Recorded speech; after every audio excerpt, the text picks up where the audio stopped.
Bonjour. On a rajouté une diapo, on a mis des mots qu'on veut voir apparaître lors de l'exposé. Maintenant, ils ne vont pas tous être sur la même diapo. Donc, cette diapo sur laquelle il y a les mots, je la copie, je me mets dessus, je la copie, je la colle, je vais coller, et là, donc j'ai deux fois la même. Maintenant, sur la diapo 2, je vais supprimer les mots que je n'utiliserai pas ici, donc les mots de communication chat, miaulement, ronronnement, etc. Sur la diapo 3, je vais faire l'inverse, je supprime les trois premiers mots qui n'ont rien à faire là. Quand j'ai fini avec la diapo 3, je reviens sur la 2.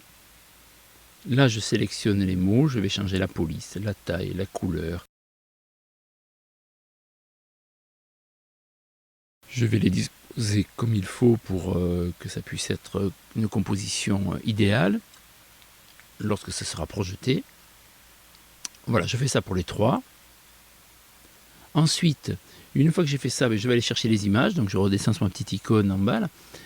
Je vais chercher dans le dossier, donc j'ai un dossier où j'ai mis des images, images, chat pour le deuxième montage, voilà. Félidé, puisque mon sous-titre est Félidé. J'ai mon image ici. Elle arrive. Je vous rappelle, pour la réduire, je tiens la majuscule et je pousse ou je tire sur les poignets pour réduire, agrandir, etc. Quand je dis la majuscule, c'est à droite ou à gauche. Il y a une majuscule, celle qui est en bas, pas celle qui se bloque. Donc je positionne mes différents éléments pour avoir une composition idéale. Je peux tourner si je veux, voilà, vous vous souvenez, donc quand les poignets sont rouges. Voilà, j'ai importé ma dernière image. Maintenant, je vais animer le tout. Donc je retourne sur l'étoile jaune, animation, ajouter. Pour ajouter, il faut bien avoir sélectionné l'élément que je veux animer. Ici, je choisis, bon, pour l'instant, je fais au hasard, je vais tout animer. Après, je pourrais modifier pour avoir une harmonie, pas avoir des animations qui soient trop différentes, ça part dans tous les sens, après on n'arrive plus à suivre l'exposé. Donc voilà, une fois que j'ai sélectionné, que j'ai animé chacun de mes éléments, je vais choisir de le faire apparaître sans avoir à cliquer. Donc pour le premier mammifère carnivore, j'ai mis après le précédent, c'est-à-dire après l'ouverture de la diapo, ça c'est au seul. Par exemple ici, prédateur, je l'ouvre après Félidé.